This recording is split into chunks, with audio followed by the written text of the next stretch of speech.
ఐగుప్తు వల్ల నీ సహాయం పలికి మారినది, నిష్ప్రయోజనమైనది, అందుచేతను ఏమీ చేయక ఊరుకుంటూ గప్పాల మారి అని దానికి పేరు పెట్టుచున్నాను. చూడండి, అది గప్పాల మారి అంట. దానికి గప్పాల మారి అని పేరు పెట్టుచున్నాను. అదే ఆమోసు గ్రంథం 5వ అధ్యాయం 14వ వచనం. మీరు బ్రతుకున్నట్లు కీడు విడిచి మేలు వెదుకుడి, అలాగూ చేసినట్ల మీరు అనుకుని చొప్పున దేవుడును సైన్యములకు అధిపతిని యెహోవా మీకు తోడుగా ఉండును. మీరు బ్రతుకున్నట్లు కీడు విడిచిపెట్టమంటున్నాడు, మేలు వెతకమంటున్నాడు. మనం బ్రతకాలంటే కీడు విడిచిపెట్టాలి, మేలు వెతకాలి. మీరు అనుకుని చొప్పున దేవుడు సైన్యములకు అధిపతిగా యెహోవా మీకు తోడుగా ఉండును. దేవుడు మనకు తోడుగా ఉండాలంటే కీడు విడిచిపెట్టాలి, మేలును వెతికి పట్టుకోవాలి. ఇక్కడ ఇంకో మాట అంటున్నాడు, నిర్గమకాండము 14వ అధ్యాయము 25వ వచనం. వారి రథచక్రములు ఊడిపడినట్లు చేయగా వారు బహు కష్టపడి తోలుచుండి. అప్పుడు ఐగుప్తులు ఇజ్రాయేలు ఎదుట నుండి పారిపోదాం రండి, యెహోవా వారి పక్షమున మనతో యుద్ధం చేయుచున్నాడని చెప్పుకున్నది. చూడండి, భయపడిపోతున్నారు. అంటే మన యొక్క శత్రువులు ఎవరు? ఫరో సైన్యం, ఐగుప్తీయులు. ఐగుప్తీయులు లాంటి సమస్యలు మన కళ్ళెదురంగా ఉన్నప్పుడు ఆ సమస్యలు మనల్ని చూసి భయపడతాయంటే మనకు వర్షిప్ చేయడం రావాలి, మనకు స్తుతించడం రావాలి. ఎప్పుడైతే పాడటము నీకు వచ్చునో, ఎప్పుడైతే స్తుతించడం నీకు వచ్చునో, ఇవన్నీ యుద్ధములు చేయటానికి కారణమవుతాయంట. ఎప్పుడైతే నువ్వు స్తుతిస్తావో, ఎప్పుడైతే నువ్వు వర్షిప్ చేస్తావో, అప్పుడు నజరేయుడైన క్రీస్తు ప్రభువుల వారు ఈ యొక్క వర్షిప్ విని, ఈ యొక్క వర్షిప్ చూసి దిగి వచ్చి నీ ముందున్నటువంటి యుద్ధాలను ఆయన చేస్తాడంట. నీ ముందున్నటువంటి యుద్ధాలు అంటే కరువులు, ఉద్యోగం లేని సమస్య, పిల్లలకు చదువు రాని సమస్య, జ్ఞానం లేని సమస్య, నివాసం లేని సమస్య, వస్త్రం లేని సమస్య, ఇవన్నీ మనకు యుద్ధాలే. ఈ యుద్ధాలన్నీ నీవు చేయవలసింది ఏంటంటే వర్షిప్ చేయాలి, స్తుతించాలి. ఎప్పుడైతే నీకు వర్షిప్ చేయడం వస్తుందో, నీకు పాడడం వస్తుందో, మాట్లాడడం వస్తుందో, ప్రార్థన చేయడం నీకు ఎప్పుడైతే వస్తుందో, నీ ముందున్నటువంటి యుద్ధాలు ఏంటి? నీకు ఉద్యోగం లేకపోవడం ఒక యుద్ధమే. అంటే నాకు ఉద్యోగం లేదని చెప్పి ఈ ఉద్యోగాన్ని ఎట్లా రప్పించుకోవాలి, ఏం చేస్తే నాకు ఉద్యోగం వస్తుంది అనేది ఒక యుద్ధం. ఏమి చేస్తే నాకు పని దొరుకుతుంది అనేది ఒక యుద్ధం. ఏం చేస్తే నాకు చదువు వస్తుంది అనేటువంటి యుద్ధం. తల్లిదండ్రులకు కానీ, పిల్లలకు కానీ, చదువుకునే పిల్లలకు కానీ, చదివించే తల్లిదండ్రులకు కానీ ఇది ఒక యుద్ధం. ఈ యుద్ధాలను జయించాలని అంటే మనమేం చేయాలంటే వర్షిప్ చేయడం రావాలి, స్తుతించడం రావాలి. ఎప్పుడైతే వర్షిప్ చేయడం, స్తుతించడం మనకు వచ్చిందో అప్పుడే మన ముందున్నటువంటి యుద్ధాలన్నీ తొలగిపోతాయని చెప్పి ప్రభు వెల్లడి దినమున మనకు వెల్లడి చేస్తుంటున్నాడు. ఇంకో మాట, యెషయా 30వ అధ్యాయము 15వ వచనం. ప్రభువును ఇజ్రాయేలుకు పరిశుద్ధ దేవుడు నాకు యెహోవా ఇలాగ సెలవిచ్చున్నాడు, మీరు మరలి వచ్చి ఊరకుండుట వలన రక్షింపబడెదరు, మీరు ఊరకుండి నమ్ముకునుట వలన మీకు బలము కలుగును. ఊరకుండి నమ్ముకున్నారు. మీరు ఏమి చేయలేరు, ఏం మీ వల్ల కాదు. ఊరకుండి నమ్ముకోండి. మరలి వచ్చి ఊరకుండుట వలన రక్షింపబడదు.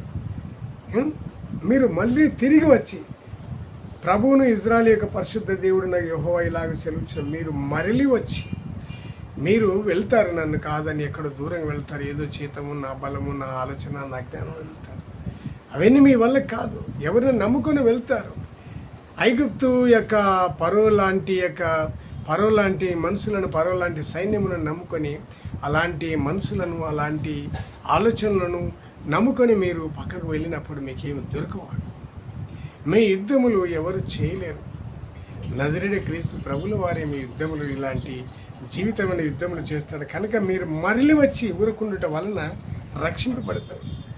తిరిగి వచ్చి మళ్ళీ ప్రభువా నా వల్ల అయితలేదని చెప్పి నా దగ్గరకు వచ్చినప్పుడు మీరు నమ్ముకునట వలన మీకు బలం కలుగును. నన్ను నమ్ముకుంటే మళ్ళీ మీకు బలం వస్తుంది. ఆ యుద్ధాలన్నీ మీ పక్షమును నేను చేస్తానంటున్నాడు. మరి అదే యెషయా గ్రంథం 8వ అధ్యాయము 9-10 చదువు. జనులారా రేగుడి, మీరు ఓడిపోదురు, దూరదేశస్తులారా మీరందరూ ఆలకించుడి. మీరు నడుము కట్టుకొని ఓడిపోదురు, నడుము కట్టుకొని నన్ను ఓడిపోదురు అంటే చెప్తున్నాడు.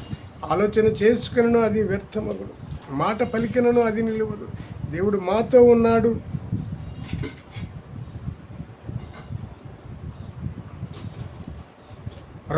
రోమాపత్రిక 8:31 ఇట్లుండగా ఏమందము దేవుడు మన పక్షమునగా మనకు విరోధి ఎవడని చెప్పి అనుకుంటాం. 2 దినవృత్తాంతం 32:8 మాంస సంబంధమైన బాహువే అతనికి అండ మనకు సహాయము చేయుటకును మన యుద్ధములను జరిగించుటకును మన దేవుడైన యెహోవా మనకు తోడుగా ఉన్నాడని చెప్పగా జనులు యూదారాజైన హిజ్కియా చెప్పిన మాటలను నమ్మికించిరి.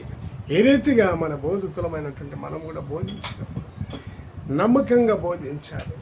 వినేవారు కూడా నమ్మకంగా నమ్మాలి. దేవుని మాటలు, విశదపరిచే మాటలు, దైవజనులు చెప్పే ప్రతి మాటను చక్కగా మనం విని ఆలకించుకొని నిజమే స్తుతి చేయటం మన వంత వింటున్నది, వర్షిప్ చేయటం మన వంత వింటున్నది. ఈ రీతిగా మనం వర్షిప్ చేసి స్తుతి చేసి ప్రభు ముందరి మన యొక్క పనులు, మన యొక్క యుద్ధాలు అంటే మన జీవితమే ఒక యుద్ధం. ప్రతిదీ యుద్ధమే. సూర్యోదయం లేచినప్పటి నుంచి మనకు యుద్ధాలే. ఆ యుద్ధాలను బట్టి సూర్యోదయం ప్రభువా అని చెప్పి ఎలా చేయాలో ఈ దినమున నా ముందర ఇంత కష్టం ఉన్నది, ఇంత పని ఉన్నది.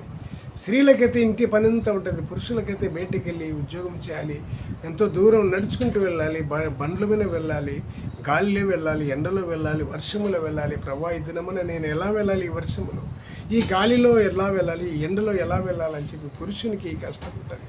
చదువుకునే పిల్లలకు కూడా ఇలాంటి కష్టాలు ఉంటే ఎలా వెళ్ళాలని చెప్పి ఈ కష్టములన్నీ తొలగిపోవాలంటే, యుద్ధాలన్నీ తొలగిపోవాలంటే తల్లిదండ్రులమైన మనము, ఉద్యోగం చేసే మనము, తల్లిమైన మనం, ఇంట్లో చేసే తల్లి అయిన దేవుని వేడుకున్నప్పుడు, దేవునికి స్తుతి చేసినప్పుడు, దేవునికి వర్షిప్ చేసినప్పుడు నువ్వు చేసే పనులలో ఆయన సహాయం చేస్తాడు, నీకు బలంగా ఉంటాడు.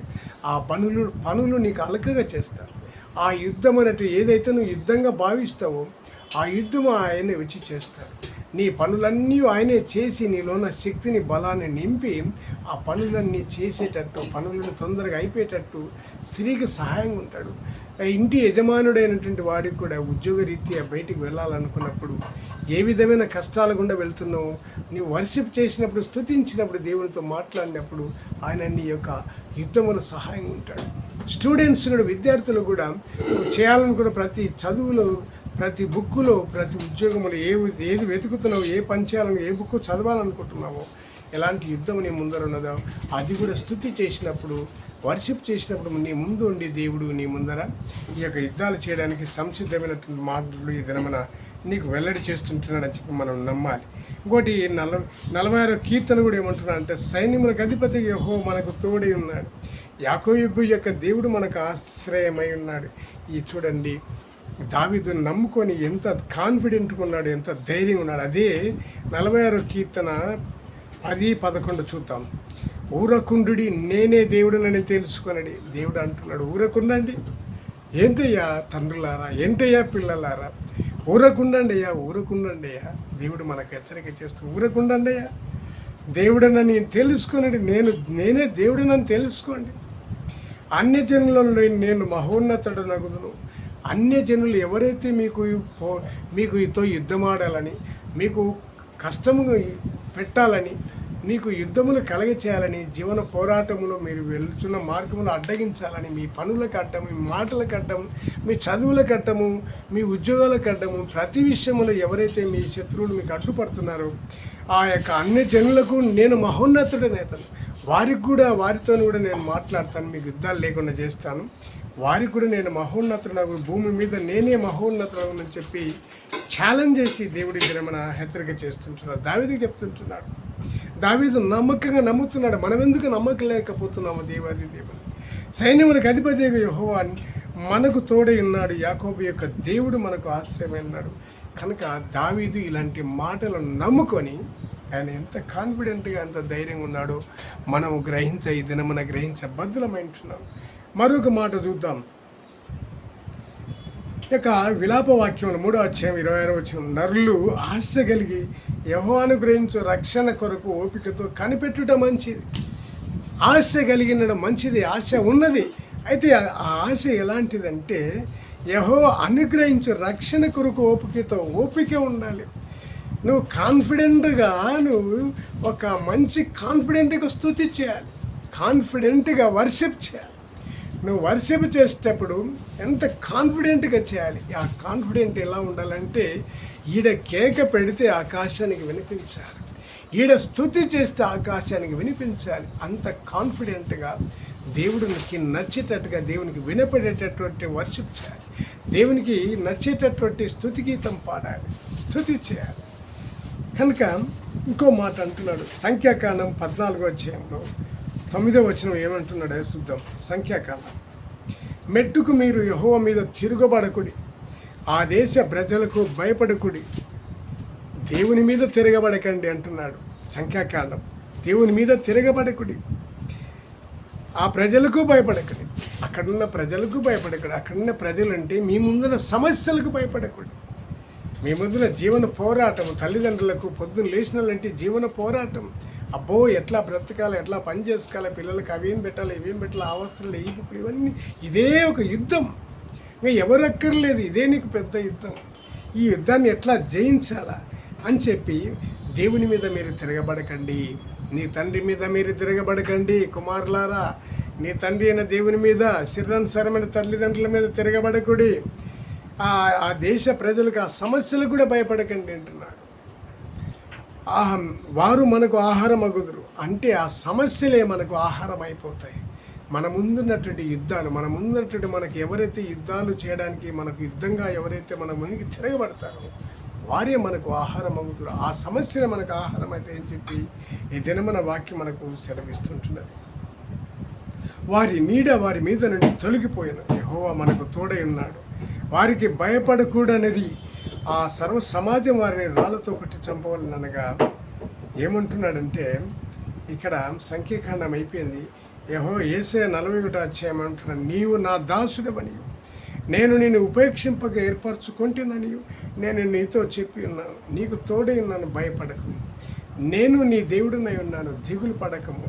నేను నిన్ను బలపరుతును, నీకు సహాయం చేయవాడను, నేనే నీతి అను నా దక్షిణ హస్తముతో నిన్ను ఆదుకొందును. ఎంత ధైర్యం చెప్తుంటున్నాడు దేవుడు. నేను నీకు తోడైనాను, భయపడకు అంటున్నాడు. నీవు నా దాసుడు అంటున్నాడు. ఎవరైనా ఇలాంటి, అయ్యా నువ్వు నాకు దాసుడవు, నీవు నా ఎంత మంచివాడు అయ్యా, నీకు సహాయం చేస్తా, నువ్వు నాకు పలానా రోజున పలాని మేలు చేస్తే అని చెప్పి ఎవరైనా మన స్నేహితులు కానీ, మన బంధువులు కానీ మన అందరికి వచ్చి చెప్తారా? చెప్పరు. ఒకవేళ స్నేహితులు కానీ, బంధువులు కానీ, తోబుట్టువులు కానీ, అన్నలు కానీ, చెల్లెళ్ళు కానీ, అక్కలు కానీ ఎవరైనా ఇటువంటి ధైర్యం మనకు చెప్తారా? ఎవ్వరూ చెప్పరు. కనుక మన ముందు ఈ యుద్ధాలైన సమస్యలకు దేవాది దేవుడే నీవు నా దాసుడు అంటున్నాడు, నీవు నా దాసురాలు అంటున్నాడు, నీవు నా కుమారుడు అంటున్నావు, నేను నిన్ను ఉపేక్షింపక ఏర్పరచుకుంటే అంటున్నాడు. నిన్ను ఉపేక్షించలేదయ్యా, నేను తీసివేయలేదయ్యా, నేను ఏర్పరచుకున్నానయ్యా అని చెప్పి ఈ దినమున స్తుతి చేసే నీ మీదను, వర్షిప్ చేసే నీ మీదను నిన్ను ఉపేక్షించలేదయ్యా, నిన్ను ఏర్పరచుకుంటున్నాయా అని చెప్పి ఈ దినమున దేవుడు నీకు హెచ్చరిక చేస్తుంటున్నాడు. మనం ఎలాంటి కాన్ఫిడెంట్ కలిగి ఉన్నాము?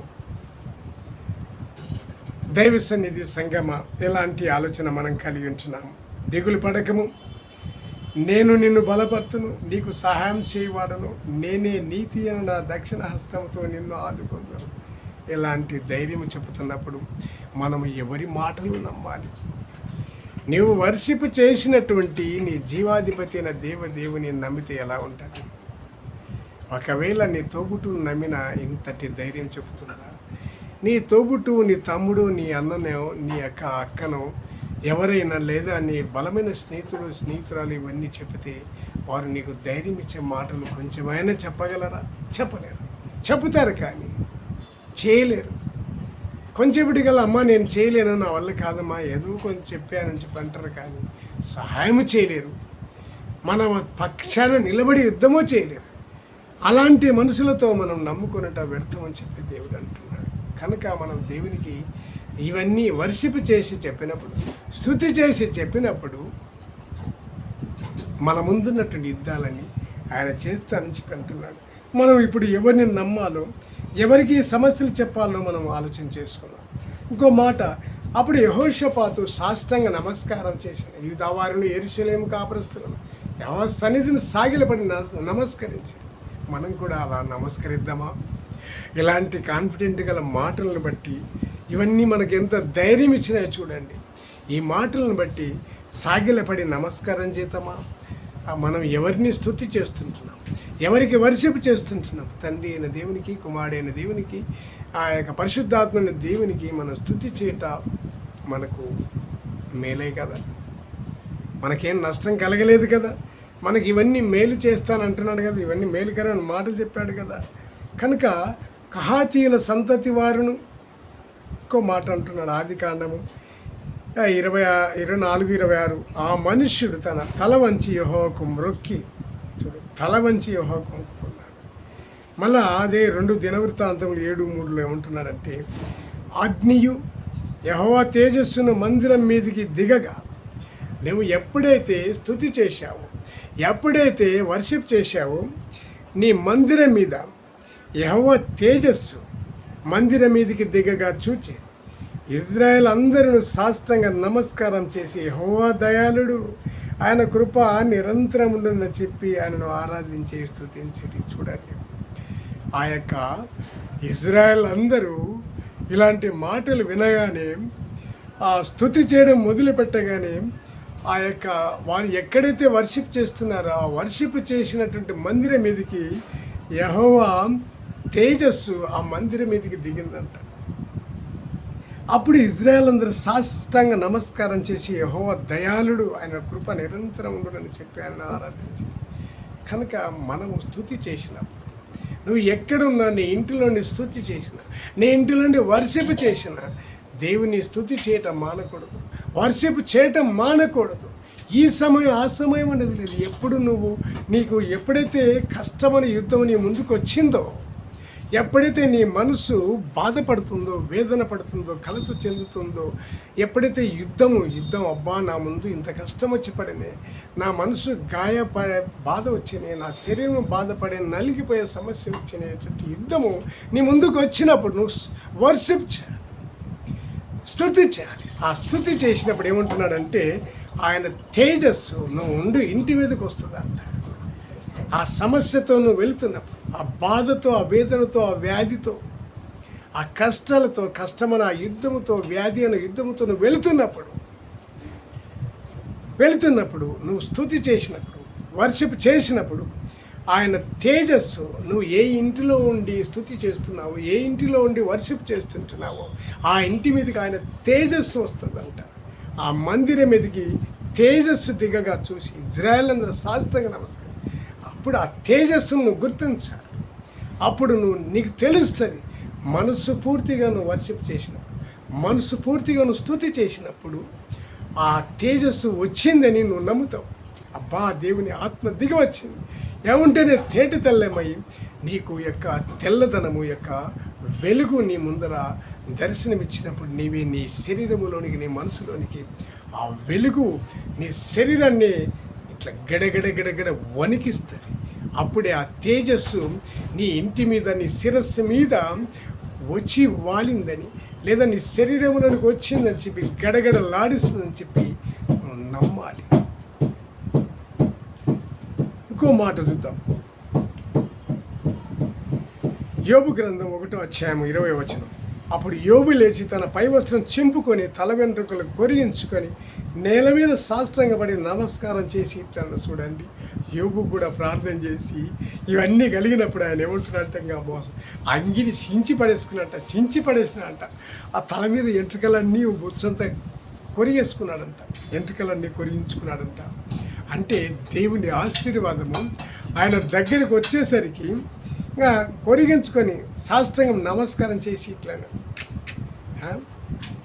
అదే కీర్తన 95:6 ఏమంటున్నాడంటే, ఆయన మన దేవుడు, మనము ఆయన పాలించు ప్రజలము, ఆయన మేపు గొర్రెలము. ఆయన మన దేవుడు. ఎంతప్పటికైనా నీకు రక్తం ఇచ్చి, నీకు డేనిచ్చి, రక్తం ఇచ్చి పంచి ఇవ్వకపోతే నీ తల్లి గర్భంలో జన్మించేవాడిగా, భూమి మీద నరుని కలగ చేయకపోతే ఈనాడు నరుడు ఎక్కడ ఉన్నాడు? ఆకాశముందున తండ్రి అయిన దేవుడు 6వ రోజున మన పోలిక చొప్పున నరుని ఛేదము రండి అన్న మాట చెప్పకపోతే నరుడు ఎక్కడ ఉన్నాడు? నరుని ఛేదం రండిని చెప్పకపోతే ఆయన చేతి నిర్మాణముతో ఆయన డిఎన్ఏతో నరుని చేయకపోతే నరుడు ఎక్కడ ఉన్నాడు? ఈ దినమున ఆ నరుణ్ణి కలగజేసే శక్తి ఒక తండ్రికి ఇచ్చాడు. నీ డిఎన్ఏ నరుడు ఒంటరిగా ఉండటం మంచిది కాదు. సాటి అయిన స్త్రీని సమకూర్చుదా ఉన్నప్పుడు ఆ సాటి అయిన స్త్రీతో నీ డిఎన్ఏ పంచినప్పుడు ఆ రక్తము డిఎన్ఏగా మారి కుమారుడుగా కుమార్తెగా మారి వర్ధిల్లినప్పుడు, గర్భము పురుడు పోసుకున్నప్పుడు, నువ్వు ఉదయించినప్పుడు, నువ్వు బయటకు వచ్చినప్పుడు నీ తండ్రికి నీవు ఘనత తెచ్చే దానముగా, ఘనత తెచ్చే కుమారుడుగా ఉండాలి కదా. నీ తండ్రి అయిన దేవునికి, నిన్ను మానవునిగా కలగజేసిన దేవునికి, నువ్వు భూమి మీద నువ్వు పుట్టడానికి నీకు జన్మనిచ్చిన తల్లిదండ్రికి, ఆ తల్లిదండ్రి నీకు డిఎన్ఏ ఇవ్వకపోతే నువ్వు ఎక్కడి నుంచి జన్మిస్తావు?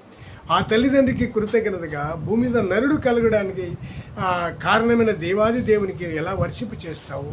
నీకు జన్మనిచ్చిన తల్లిదండ్రికి ఎలాంటి వర్షిప్ చేస్తావు? ఆయన మన దేవుడు, మనము ఆయన పాలించు ప్రజలము, ఆయన మేపు గొర్రెలము. ఇదంతయు దేవుడు మనకు కలగజేశాడని చెప్పి కీర్తనకారుడు అంటున్నాడు. ఆయన మన దేవుడు, ఆయన పాలించు ప్రజలము. కనిపించే తల్లిదండ్రులకు ఎలాంటి వర్షిప్ చేస్తుంటున్నాం, ఎలాంటి స్తుతి చేస్తుంటున్నాం, తల్లిదండ్రిని ఎలా వర్షిప్ చేస్తుంటున్నాం, తండ్రి అయిన దేవునికి ఎలాంటి స్తుతి చేస్తున్నాం, ఎలాంటి వర్షిప్ చేస్తుంటున్నాం. పిల్లలమైన మనము, తండ్రులమైన మనము గుర్తించబద్దులమైంటున్నాం. మరొక మాట చూద్దాం. నిర్గమకాండం 4:31. మరియు యెహోవా ఇజ్రాయేలును చూడవచ్చి తమ బాధను కనిపెట్టనను మాట జనులు విని తలంచుకొని నమస్కారం చేశాబ్బా. ఈ వర్షిప్ విని దేవుడు దిగి వచ్చి ఇజ్రాయేలును చూడవచ్చి, ఇజ్రాయెల్ అంటే ఇజ్రాయెల్ కాదు, ఇక్కడ ఎవరైతే స్తుతి చేస్తారో, ఎవరైతే వర్షిప్ చేస్తారో ఆ వర్షిప్ను చూసి, ఆ స్తుతిని చూసి ఆ ఇజ్రాయెల్ను చూడవచ్చి తమ బాధను కనిపెట్టాను.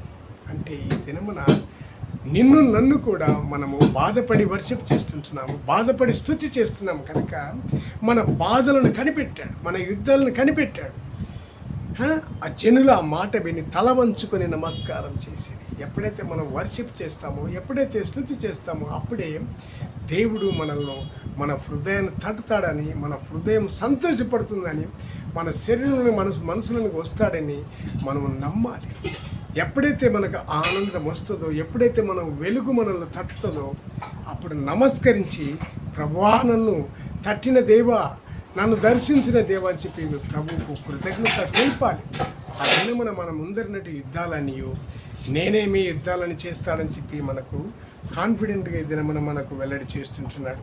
కనుక కహాతీయుల సంతతి వారును, కోరాయిల సంతతి వారునకు లేవీలు నిలవబడి గొప్ప శబ్దంతో ఇజ్రాయేల్ దేవుడైన యెహోవాను స్తుతించారు. వీళ్ళందరూ ఒకప్పుడు మనకు శత్రువులుగా ఉన్నారు. ఈ సమస్యలన్నీ కూడా మన ముందున్న సమస్యలు, మన ముందున్నటువంటి సమస్యలన్నీ మనుషులు, మనకు ఎదురాడు మనుషులందరూ, అంటే ఎదురాడు మనుషులు అంటే మనుషుల సమస్యలు. ఆ సమస్యలు మనము అందరూ కూడా అవన్నీ కలిసి దేవునికి ఏమంటున్నాయంటే, నిలవబడి గొప్ప శబ్దంతో ఇజ్రాయేల్ దేవుడైన యెహోవాను స్తుతించిరి. మన ముందరని ఏవే యుద్ధాలు ఉన్నాయో, ఏవే యుద్ధాలు అనేటువంటి మనుషులు ఉన్నారో, యుద్ధాలు అనే సమస్యలు ఉన్నాయో, ఆ సమస్యలు మనము అందరం కలిసి దేవుని, ఇజ్రాయేల్ అందరూ కలిసి దేవుని స్తుతించారు అంటున్నాడు. అంతటా వారు ఉదయమున లేచి తేకో అరణ్యమునకు పోయి వారు పోచుండగా యెహోషాపాతు నిలబడి, యూదావారులారా, యెరూషలేం కాపురస్తులారన్న మాట, మీ దేవుడైన యెహోవాను నమ్ముకొనుడి, అప్పుడు మీరు స్థిరపరచబడి, ఆయన ప్రవక్తలను నమ్ముకొనుడి, అప్పుడు మీరు కృతజ్ఞతలు అవుతారని చెప్పారు. చూడండి ఎంత కాన్ఫిడెంట్గా దేవుడు చెప్తుంటున్నాడు. కనుక 2 సమూయేలు 14:2 తేకోవ నుండి యుక్తి గల ఒక స్త్రీని పిలవనంపించి ఏడ్చుచున్న దానమైనట్టు నటించి దుఃఖవస్త్రం ధరించుకొని తైలం పూసుకొనక బహుకాలం దుఃఖపడిన దాని వల్ల ఉండి ఆమె ఏమంటుందంటే, యెషయా 26:3 ఎవని మనసు నీ మీద ఆనుకొనును వానిని నీవు పూర్ణ శాంతి గలవానిగా కాపాడు, ఎలాగనగా అతడు నీ యందు విశ్వాసం ఉంచి ఉన్నాడు. నిర్గమకాండం 14:37 యెహోవాకు యెహోవా ఐగుప్తీయులకు చెప్పిన గొప్ప కార్యములను ఇజ్రాయేలు చూసి కనుక ఆ ప్రజలు యెహోవాకు భయపడి యెహోవా యందును ఆయన సేవకుడైన మోషే యందును నమ్మకం ఉంచిరి. దేవుడు ఇంక అందరూ సరెండర్ అయిపోయినారు. అదే లూకాసువార్త 16:31 అందుకు అతడు మోషేయు ప్రవక్తలను చెప్పిన మాటలు వారు విననీయడలా మృతుల్లో నుండి ఒకడు లేచినను వారు నమ్మరని అతను చెప్పిన ఇవన్నీ నమ్మాలి. యోహాను సువార్త 13:20 నేనెవని పంపుదును వాడిని చేర్చుకొని వాడు నన్ను చేర్చుకొని వాడగును, నన్ను చేర్చుకొని వాడు నన్ను పంపిన వాడిని చేర్చుకొని వాడగునని మీతో నిశ్చయముగా చెప్తున్నాను. వాడు చూడండి, మనం ఇక్కడ మన బోధకులు మన సేవకులు మనకు దేవుని మాటలు చెబుతూ ఉంటారు. ఎవరైతే నేను పంపు వాణిని మీరు చేర్చుకుంటారో నన్ను చేర్చుకున్నట్టని దేవుడు మనకు ఈ దినమున హెచ్చరిక చేస్తూ ఉంటున్నారు. అదే యోహాను సువార్త 5:46 అతడు నన్ను గూర్చి వ్రాసిన గనుక మీరు మోషేను నమ్మినట్టయినా నన్ను నమ్మదు, మీరు అతని లేఖనములను నమ్మని ఎడల నా మాటలు ఎలాగో నమ్మదు. అతడు మోషే నన్ను గురించి రాశాడయ్యా, నన్ను గురించి చెప్తున్నాడయ్యా, మీరు అతన్ని నమ్మినప్పుడు నన్ను కూడా నమ్ముతారని చెప్పి దేవుడు కాన్ఫిడెంట్గా మీ బోధకుని నమ్మండి ముందుగా మీకు వచ్చి చెప్తున్నాడు కదా. అతను నా గురించి మర్మములు చెప్తున్నాడు కదా, అతని మాటలు నమ్మండి. అతని మాటలు మీరు ఎప్పుడైతే నమ్ముతారో అతను నా గురించి రాశాడు, ఆ మాటలు ఎప్పుడైతే మీరు నమ్ముతారో నన్ను కూడా నమ్ముతారని చెప్పి దేవుడు ఇది మనందరికీ హెచ్చరిక చేస్తుంటున్నాడు. కనుక మరియు అతడు జనులను హెచ్చరిక చేసిన తర్వాత యెహోవాను స్తుతించుటకు గాయకులను ఏర్పరిచి వారు పరిశుద్ధ అలంకరణలు ధరించి సైన్యము ముందర నడుచు యెహోవా కృప నిరంతరమును ఆయన స్తుతించి ఆయన స్తోత్రం చేయుటకు వారిని నియమించారు. కనుక ఈ యొక్క మనం చేయవలసిన పనులన్నీ ఏమి అంటే స్తుతి చేయవలేను. మన ముందర యుద్ధాలు ఉన్నాయి, యుద్ధాలనే సమస్యలు ఉన్నాయి, మనతో వాదించే వారు ఉన్నారు, గొడవ పడేవారు ఉన్నారు, మనకు సమస్యలు తెచ్చిపెట్టే వాళ్ళు ఉన్నారు, గొడవ పడేవారు ఉన్నారు, మనకు ఆటంకం కలిగించే వాళ్ళు ఉన్నారు, మన దారికి అడ్డుపడే వాళ్ళు ఉన్నారు, మన ఆలోచనలకు అడ్డుపడే వాళ్ళు ఉన్నారు, మన పనులకు మన ఆలోచనలకు మన తలంపులకు ప్రతి విషయంలో అడ్డుపడేటటువంటి వారు ఉన్నారు. ఆ మనుషులే అనేకటట్టు కాక ఆ సమస్యలను గురించి మనం ఎత్తిపట్టి ప్రభుని స్తుతి చేయమని ఈ దినమున ప్రభు హెచ్చరిక చేస్తుంటున్నాడు. మీరు స్తుతి చేయడం నేర్చుకోండి, వర్షిప్ చేయడం నేర్చుకోండి, ఆరాధించడం నేర్చుకోండి. ఎప్పుడైతే నువ్వు ఆరాధన చేస్తావో ఇవన్నీ పటాపంచలు అయిపోతాయి. నీ ముందర యుద్ధాలు ఏవేవైతే ఆటంకములు నీకు కలిగి చేస్తుంటున్నారో మనుషులు అనేటటువంటి సమస్యలే యుద్ధం. ఆ సమస్యల మనుషులు కాదు, అక్కడ నీ ముందున్న నీకున్న సమస్యలే యుద్ధం. ఆ సమస్యలు వారి వల్ల నాకు ఇవి కలిగినాయి అంటాం, కానీ వారిని కాదు నువ్వు అనవలసింది. నీ సమస్యలను బట్టి ప్రభువు దగ్గర స్తుతి చేయాలి, వర్షిప్ చేయాలి. అప్పుడు మీ సమస్యలు తొలగిపోతాయని ఈ దినమున ప్రభువుల వారు హెచ్చరిక చేస్తుంటున్నారు. లెట్ us pray, ప్రార్థించుకోదు. సర్వోన్నతుడ మహిమాన్వితుడా, ఈ దినమున నా తండ్రి సమస్యలను బట్టి నా తండ్రి సండే స్కూల్ని బట్టి వర్షిప్ను బట్టి స్తుతి చేయడం బట్టి అడగమన్నావు తండ్రి. నా ప్రభు ఎవరైతే మీ ముందు నన్ను సమస్యలు మిమ్మల్ని యుద్ధాలను బట్టి మంచి పరివర్తన కలిగి మంచి విధానం కలిగి ఎవరైతే నమ్మకంగా వర్షిప్ చేస్తారో, ఎవరైతే స్తుతి చేస్తారో వాటి చొప్పున నేను మీ యొక్క యుద్ధమును, మీ సమస్యలని యుద్ధంలో నేను చేసేవాడని నేను ఉన్నానని చెప్పి ఇదివరకు వాక్యపూర్వకంగా ధైర్యం చెప్పిన దేవానికి స్తోత్రం. మా ఆలోచనలు మా తలంపులను నెరవేర్చుకొని మా యుద్ధాలను నమ్మకంగా చేయమని తీయగ దేవుని నామను మరి ముఖ్యంగా నదిరని యేసుక్రీస్తునామను బ్రతిమలాడి వేడుకుంటుంటున్నాం తండ్రి, ఆమేన్. పరలోకం ఉందన్న మా తండ్రి నీ నామం పరిశుద్ధవచ్చు గాక, నీ రాజ్యం వచ్చినా కానీ చిత్తం పరలోకం 7 చుట్లు భూమి నేను గాక. మాకు కావాల్సిన అడుగునారు మాకు నేడు తెచ్చి మళ్ళీ అపరాధం మేము చేసిన వారిని మేము క్షమించిన ప్రకారం మా అపరాధం క్షమించు, వంశోధనలకు గతగా దృష్టిని తప్పించు. ఎంచేతన రాజ్యం శక్తి మహిమ నిరంతరం అంటున్నావు స్వామి, ఆమేన్. తండ్రి కుమార పరిశుద్ధాత్మ సహవాసం మనందరికీ ఎప్పటికీ ఎల్లప్పుడూ మరి ముఖ్యంగా దైవసన్నిధి మందిరం మీదను, దైవసన్నిధి కుటుంబాల మీదను, దైవసన్నిధి సంఘం మీదను, దైవసన్నిధి కాపరి మీదను, కాపరి కుటుంబం మీదను, కాపరి కుటుంబము తండ్రి పిల్లల మీదను, భార్య మీదను, ఆరోగ్య సమస్యల మీదను, ఉద్యోగ సమస్యల మీదను, కుమార్తె మీదను, కుమారుడి మీదను, కుమారుడి భార్య మీదను, కుమార్తె నా తండ్రి నా ప్రభువా జీవన పోరాటం చేస్తున్నది. నా తండ్రి తను అడుగుతున్న సమస్య అది నీకు న్యాయం అనిపిస్తే చేయి తండ్రి. ఇప్పుడు ఆమె చేయుచున్న యుద్ధం అది మంచిది కాదంటే ఇంకా కొంతకాలం వాయిదా వేసి ఆమె చదువుకోవాలి, మంచి ఉద్యోగం తెచ్చుకోవాలి నా తండ్రి. అప్పుడు నీవే ప్రియుడవై పెనిమిటివై నువ్వు నిలబడి ఆమెను ఏలుకోమని అడుగుతున్నాం తండ్రి. అన్నింటికి ఇచ్చుట కంటే నా తండ్రి పెళ్ళి చేసుకొనకపోవటం ఉత్తమం అని చెప్పి వాక్యం సెలవిస్తున్నది నా తండ్రి. కనుక నా ప్రభువా, ఇటువంటివి నీ ముందర పెడుతుంటున్నాం తండ్రి. అన్యక్రాంతం వివాహం చేయలేము కనుక కుమార్తెను ఆ బాధ నుండి ఎలా విడిపిస్తావో నీకు స్తుతి చెల్లిస్తుంటున్నాం తండ్రి. కుమార్తె వేదన నుండి, కుమార్తె తలంపుల నుండి కుమార్తెను విడిపించే బాధ్యత తీసుకో తండ్రి. కుమార్తెకు మంచి చదువులు ఇచ్చి, మంచి ఉద్యోగం ఇచ్చి, కుమార్తెకి నీవే నిజమైన ప్రియుడవై, నిజమైన పెనిమిటివై నిలబడి కుమార్తెను ఆదుకో తండ్రి. కుమారుడు కూడా నమ్మకమైనటువంటి భార్యగా నిలబడి, నమ్మకమైనటువంటి కుమారుడికి నమ్మకస్తురాలుగా భార్యగా ఉండి కుమారుడి జీవితాన్ని నెరవేర్చే బాధ్యతని, మంచి పిల్లలిచ్చి, మంచి సేవనిచ్చి, కుమారుడిని కోడలు ప్రవక్తలుగా, బోధకులుగా, గాయకులుగా స్థిరపరుస్తాను. తల్లిదండ్రులు మమ్మల్ని కూడా నా తండ్రి దైవ సన్నిధి కాపర్లుగా ఉంటున్నాం. మమ్మల్ని ప్రవక్తలుగా, బోధకులుగా, గాయకులుగా మమ్మల్ని బలపరుస్తాను. కుమార్తెను కూడా ప్రవక్తగా, బోధకురాలు, గాయకురాలుగా నా తండ్రి స్థిరపరిచిన తర్వాత మంచి వివాహం చేసి నా తండ్రి ఆమెను ప్రేమించి ఆమెతో వివాహం చేసుకొని ఆమెతో సంతానం కానీ మంచి ప్రవక్తగా, బోధకురాలు, గాయకురాలు కుమార్తెను తీర్చినట్టే బాధ్యత తీసుకోవాలి. త్రియక దేవుని నామమున మరి ముఖ్యంగా నజరేయుడైన యేసుక్రీస్తు నామమున బ్రతిమలాడి వేడుకొంచుంటున్నాం తండ్రి. ఆమేన్.